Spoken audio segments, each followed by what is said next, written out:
tus pies, oh maestro, me quiero sentar. Tus palabras. Fíjese bien, sacrificio.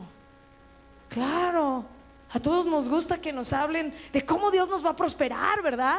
Uy, ahí todos gritan y se emocionan. Pero cuando se trata de entregarle la vida a Dios, de renunciar a todos tus sueños, de ponerlo en primer lugar y obedecerlo a Él a pesar de la oposición en nuestros hogares. Los que hemos sido cristianos, el primer cristiano en nuestro hogar, ¿aquí cuántos hay? ¿Sí o no hemos pasado una oposición terrible, fuertísima?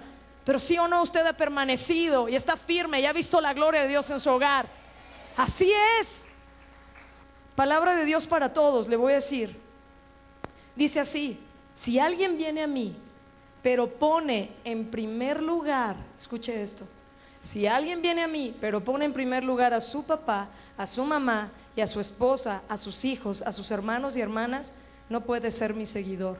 El que me siga tiene que entregar hasta su propia vida.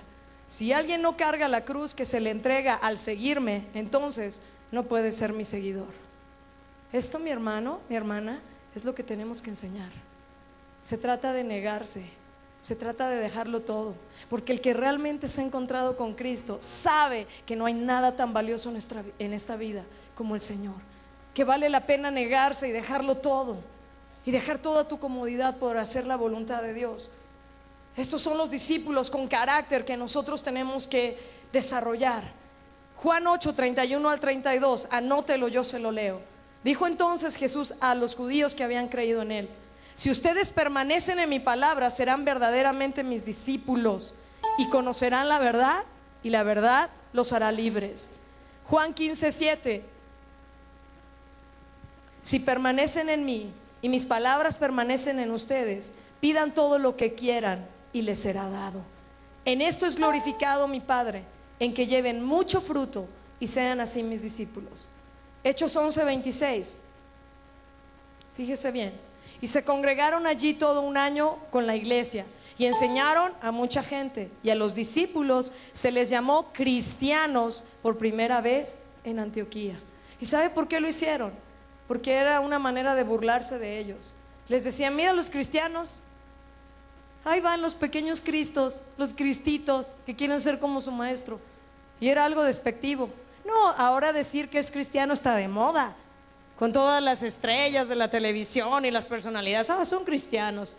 Vaya, cómo ha cambiado la vida, ¿no?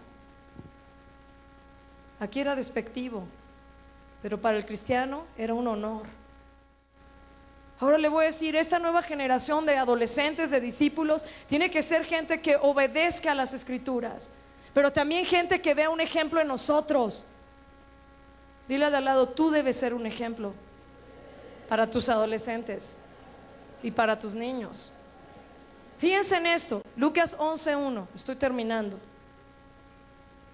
Lucas 11:1. Aconteció que estaba Jesús orando en un lugar, y cuando terminó, uno de sus discípulos le dijo: Señor, enséñanos a orar, como también Juan enseñó a sus discípulos. ¿Saben? Los discípulos estaban viendo lo que el maestro hacía y se acercaron: Señor, enséñanos a orar. ¿Sabes qué? ¿Qué reto tenemos nosotros para que los adolescentes genuinamente, y sabes, es algo impresionante cuando ellos, con su mirada así tierna, limpia, genuinamente vienen y te dicen: ¿me enseñas a hacer esto como tú? Híjole, qué tremendo. Ellos deben de tener en nosotros un ejemplo a seguir. Y de veras es un reto muy grande en cómo nos comportamos, en cómo hablamos, en cómo reaccionamos ante la adversidad. De eso voy a estar hablando el domingo. Y obviamente, si realmente estamos trabajando seriamente con la palabra de Dios para levantar una nueva generación de discípulos, de ahí parte todo lo demás. Si realmente son discípulos de Cristo, ¿qué cree que va a suceder? Van a ser unos excelentes esposos y esposas. Usted anote Efesios 5, 21 al 32. Y ahí dice: van a ser mujeres que van a estar sujetas a sus maridos, que van a ser obedientes, que los van a respetar. Van a ser maridos que van a amar a sus mujeres y se van a entregar como Cristo se entregó por la iglesia, que las van a amar, a cubrir, que van a ser los cabeza de hogar como debe de ser. Pero esto viene por verdaderos discípulos y porque tú les enseñes lo correcto desde adolescentes. Serán verdaderos esposos y esposas conforme al corazón de Dios. Una nueva generación de matrimonios, una nueva generación de padres y madres, de hogares establecidos en la roca, que tienen temor de Dios, que están aprendiendo las escrituras y las están viviendo en su hogar, que se reúnen a orar juntos, que no pueden hacer nada en ese hogar si no está Cristo en medio. Esa es la generación que Dios quiere levantar.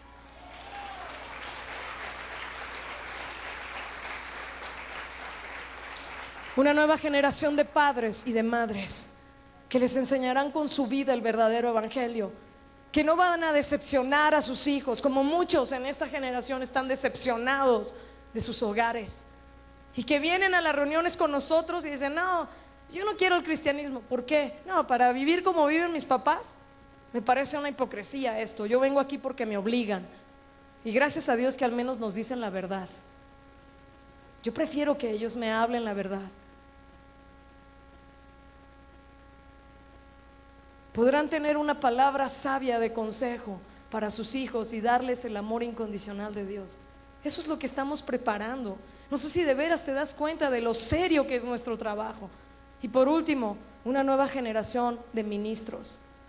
Ministros que van a ser como su maestro, Mateo 10:22, que vamos a ser aborrecidos por causa de su nombre, pero que Jesús dice aquí, Mateo 10:22 al 25: el discípulo no es más que su maestro, ni el siervo más que su señor. Bástale al discípulo ser como su maestro y al siervo como su señor. Si al padre de familia llamaron Belcebú, cuánto más a los de su casa.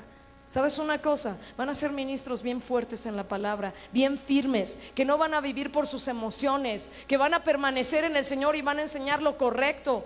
Ministros que viven por fe, Romanos 1:17. Porque en el evangelio la justicia de Dios se revela por fe y para fe. ¿Cómo está escrito? Más el justo por la fe vivirá. Un ministro no puede vivir por sus emociones, no puede dirigir la iglesia por sus emociones o sus circunstancias. ¿Me entiende? Es un caminar, es una vida de fe la que nosotros tenemos que tener, dependiendo totalmente de Dios, obedeciendo totalmente a Dios. Una vida de fe. Ministros de la palabra.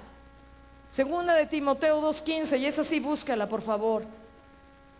Ministros de la palabra no van a enseñar sus propios rollos, ni filosofías, ni el montón de anécdotas.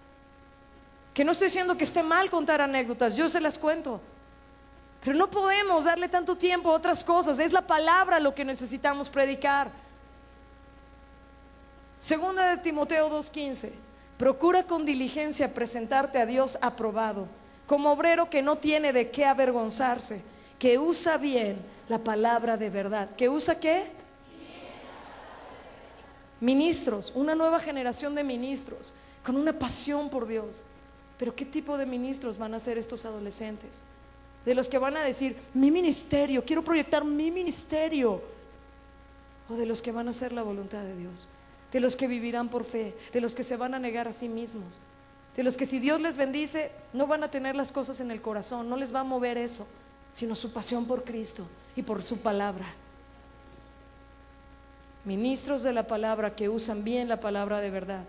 Y mire, ministros que tienen autoridad espiritual. Mateo 10:1: entonces, llamando a sus 12 discípulos, les dio autoridad sobre los espíritus inmundos para que los echasen fuera y para sanar toda enfermedad y toda dolencia.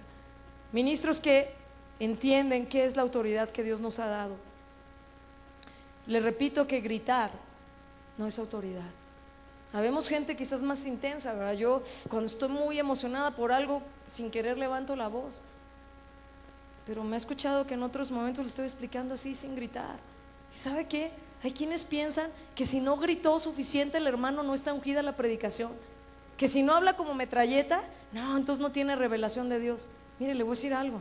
Muchos de esos dicen un montonal de cosas y que no sé qué, amén. ¿Qué dijo? Discierna, escudriñe la palabra como los de Berea. Una nueva generación de ministros. ¿Y sabe qué? Una nueva generación de profesionistas, de empresarios, de gente trabajadora que con su vida va a honrar al Señor.